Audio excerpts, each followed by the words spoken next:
heading down to Florida.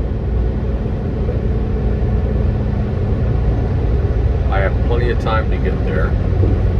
I just passed through the town called Dumas, Arkansas. It's south of Little Rock. There's a Netflix special, it's a documentary about a girl who was murdered several years ago. And the documentary sort of is put together to where the person who confessed to the murder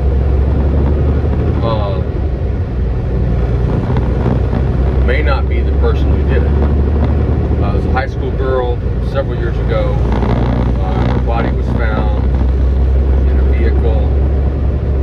Long story short, there was some footage from the Sonic that was showing a vehicle go by, pickup, about the time that the girl would have been murdered or something like that. Anyway, I only watched it one time, but every time I go through Dumas, Arkansas, I go like that. The person who confessed to the murder was an over-the-road truck driver, local guy, maybe a little slow, I don't know. He wasn't smart enough to get a lawyer, and I think it was a sheriff when they interrogated him or interviewed him, took him back behind his house, the sheriff's house, in a shed. It wasn't even done it wasn't done appropriately, and they threatened to bring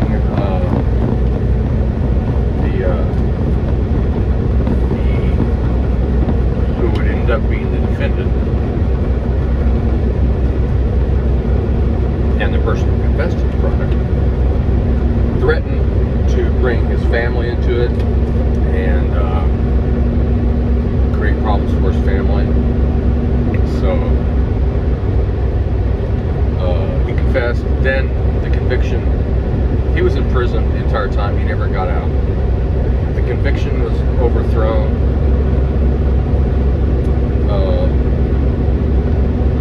Then they were going to go to trial again. He pled guilty. So I think I just looked at it a while ago to see what the situation was with him. He has 30 years and 10 years. From what I understand, he's eligible for parole in 2025. I don't know, he may have done it, but I mean, it's a small town. Apparently she had an argument with her boyfriend. Maybe the boyfriend did it.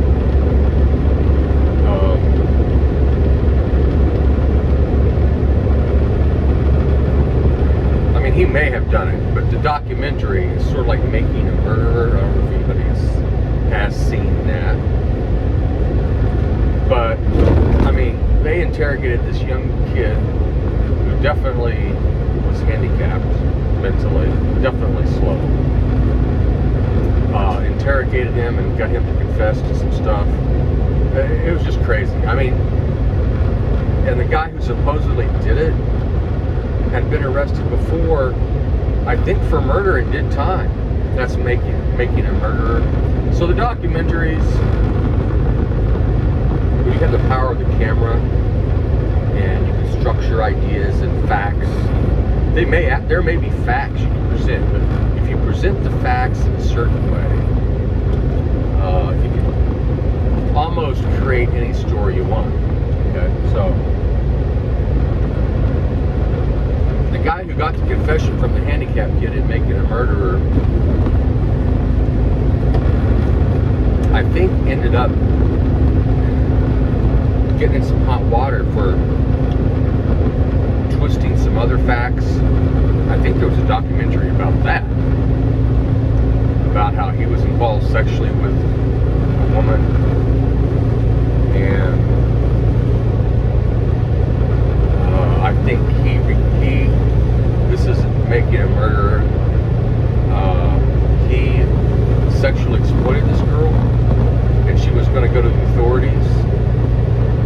basically said, "Do you know who I am? I'm this, this, and this. Does that mean anything to you?" And I think he actually lost his license. So every time I go through Dumas, I actually stopped and got some food today. Not very much food. And the girl at the cash register, I said, every time I come through here, I really try to be very careful. I said, because I watched that documentary about Dumas. She said, "What documentary?" And I said, "Well, there's this guy who was convicted of murder, went to prison for murder, and based upon the documentary, it didn't seem like he really did it." And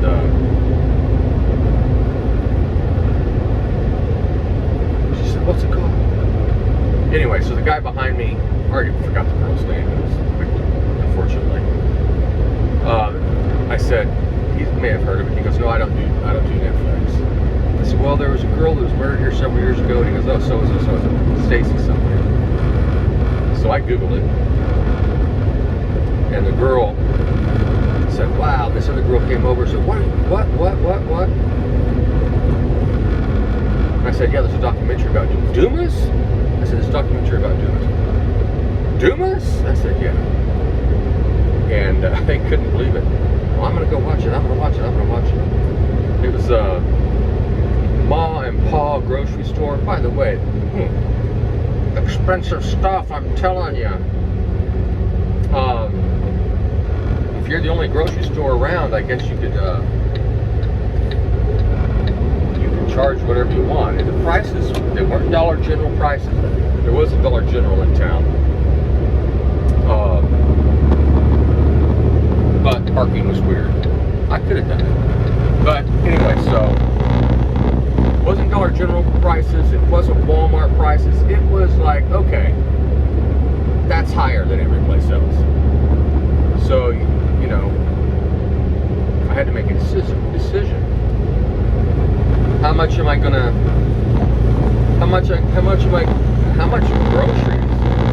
am I gonna get here? How much stuff am I gonna get here? And I thought, well, I don't really want to spend a lot.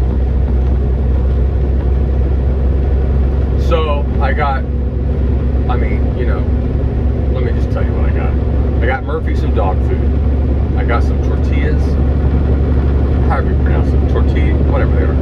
The things you make burritos with. Hot sauce and tuna. Tuna burritos. Bananas.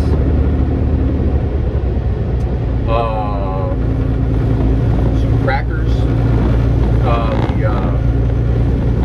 Sort of like graham cracker type things.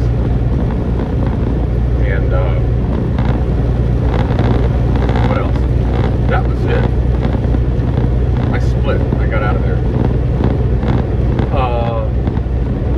I have plenty of time on this Florida road. So anyway, there's a boxing match tonight. He's an American heavyweight, I believe. No, wait a second. Is Joshua an American? Maybe from England. But anyway, he lost to a guy last time that he ought to have beat. Well, when I say that, if you look at the stats, Joshua ought to have beat this guy. But apparently he's just like a cruiserweight, he's a cruiserweight, like it's what, 198 I think is cruiserweight. Actually, light heavyweight's 175, and then cruiserweight. Anyway, the guy's not a big heavyweight. And by today's standards, there's a really, in the past 15 years, there have been a lot of big heavyweights. Okay? And so, when I saw this guy's stats, he wasn't big, but he beat this Joshua guy. And today, if I had the chance to put money on it, I would put it on Joshua. Because he's at plus 175. And maybe he's made some adjustments. But, I mean, he's been beaten. Joshua's career, I mean, he's in a very competitive era. He really is.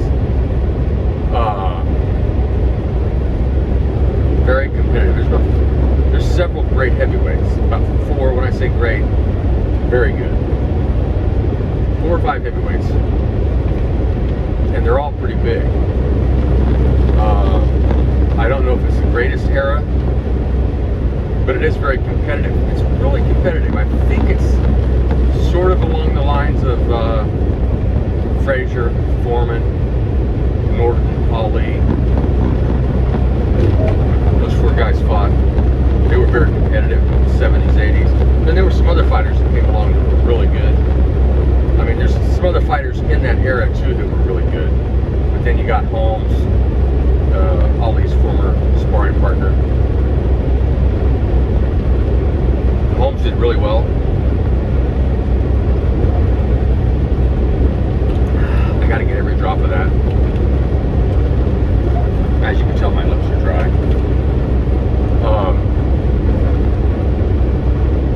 As Ali got older, I'm not sure what year it was, 78, 79, he lost to Leon Spinks. Leon Spinks was an Olympic gold medalist in the 76 Olympics in Montreal. Leon Spinks won the light heavyweight title, or light heavyweight division. Then he grew into a heavyweight. Michael Spinks, his younger brother, both from East St. Louis, won the middleweight division, grew into a light heavyweight. Sugar Ray Leonard was a welterweight. He was like 138, 147 in the Olympics. Grew into a middleweight, which would be 162 as a pro. Ended up growing even bigger, 168. He fought several good fighters. Leonard was awesome. He was good for the sport. You know, he fought Duran. I think he lost to Duran once. He fought Hagler. He beat Hagler. Leonard had a way of getting in people's heads. Plus, he had fast hands and power. I'm not sure if he had what you would consider one-punch knockout power, but he had a lot of speed and enough power. A guy named Howard Davis in the Olympics won like I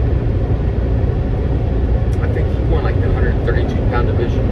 He's passed away, unfortunately, as has Leon Spinks. Michael Spinks is still alive. But what I was going to say is, as Ali got older, he lost to he lost to Norton, but he wasn't old then. He beat Norton twice, close fights. Controversial decision in the last one. Won us with a decision against Norton, and then Norton beat him. Foreman never beat Ali. Frazier beat Ali. I think they fought 3 times. I know they fought twice. Frazier beat Ali. Frazier beat Ali. Fought Ali, beat Ali. Beat Ali when he came out of mandatory retirement after having dodged the draft. He didn't want to go to Vietnam. They stole his belts. Yeah, it's probably true. They stole his belts. They stripped his belts. He was no longer a champion. I think he was still Cassius Clay at that point. So he became a Muhammad Ali. First fight back, Frazier beat him. A lot of people like that. Ali, I mean, he was articulate, and he would sort of ruffle people's feathers.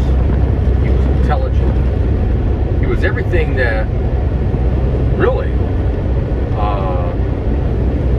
people of color needed in the 60s and the early 70s. He was a spokesman, you know, for himself and for lots of blacks and for really a lot of people. And so he rubbed people the wrong way. I mean, I think he did that by design. But he rubbed people the wrong way, and so a lot of people were really glad when Frazier beat him. Frazier was a, meat and potatoes boxer, actually sort of a small boxer by today's standards, as was Rocky Marciano. Neither of those people were big. Neither of those people were big.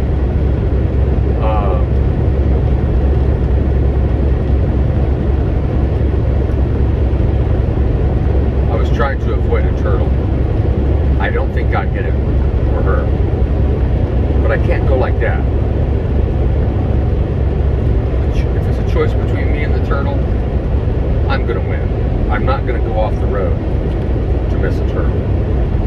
good turtle. But anyway, yeah, so Rocky Marciano, the only undefeated heavyweight fighter, who died in a plane crash, unfortunately. He wasn't big, and a lot of fighters from the 50s, 60s. Joe Louis was not big. So today's fighters are big. They start getting big with Holmes, I think. Even if you look at the guy from Ohio, the bald guy from Ohio. Give me a second. Anyway, if you look at some of the fighters besides Foreman who had reputations of being big punchers, even the big guys really aren't big. The guys that were considered big back then, they're really not big by today's standards. Ernie Shavers, bald guy. Didn't used to be bald, shaved his head. I think he was in prison, not sure. As was Marvin Hagler. But I'm not sure Shavers was in prison. But anyway, so yeah, if I had a chance, I would bet on Joshua today, only because of plus 175.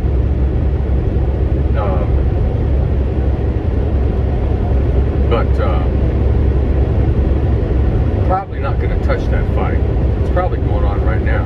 I have no need to make money off of boxing at this point.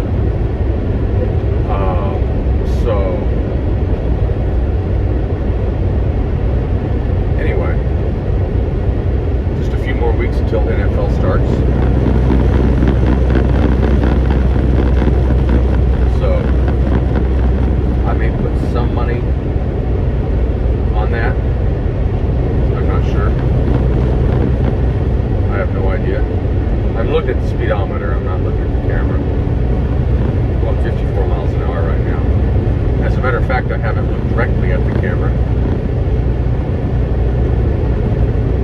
since it's been on, which is kind of wild. I sometimes wonder how people do that. When they're being interviewed, there's a camera right here, you know, and I would be tempted to go and look right into the camera. Once again, I'm looking at the speedometer, I'm not looking at the camera. But I'm sure it looks like I'm looking at the camera. So anyway,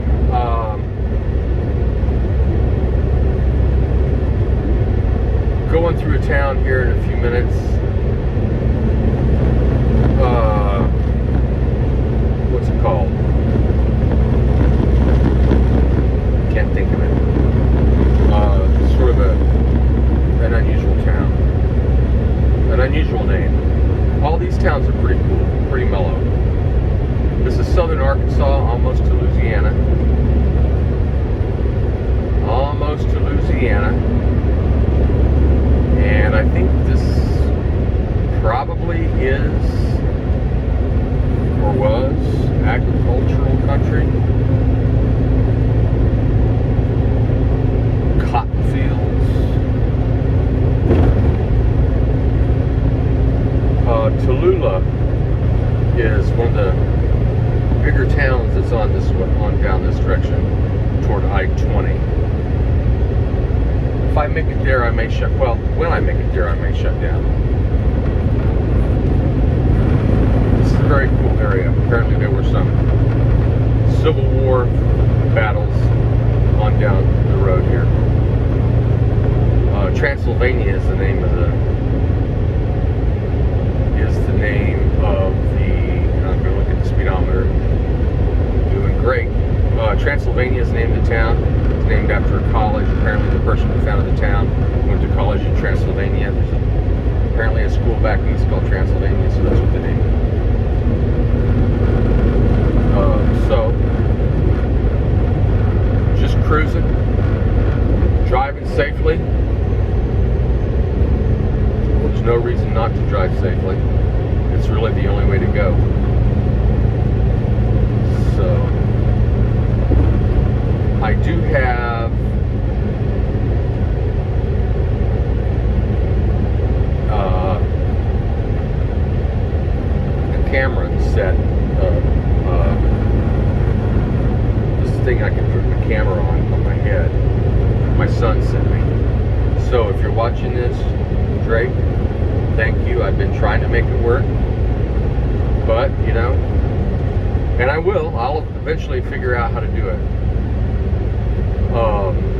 Because I was going to go shopping with a camera on my chest. To do a little shopping, you know, like behind the scenes with the truck driver shopping. But I couldn't get it to work. So anyway, I'll probably put this on YouTube.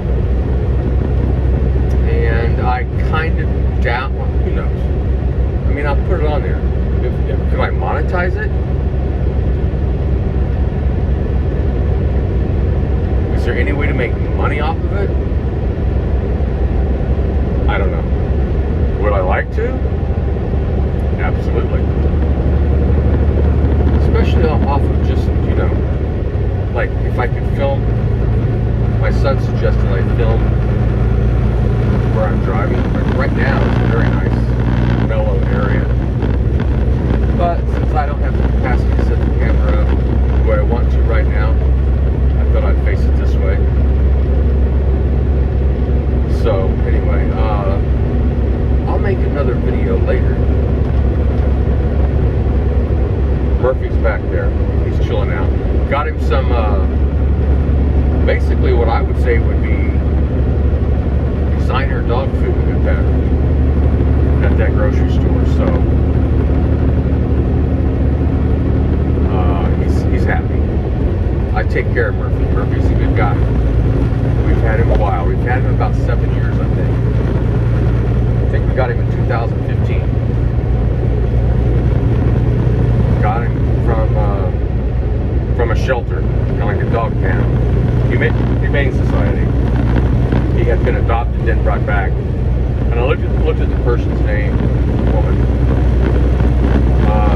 She apparently, Murphy was too much for her to deal with, you know. So she did the best thing. She brought him back, and so we got him. So Murphy's a happy guy. I don't know how old he is. I really don't. When I look at the pictures that we took of him, I can see he's definitely aged. But haven't we all? Anyway, I'm going to go for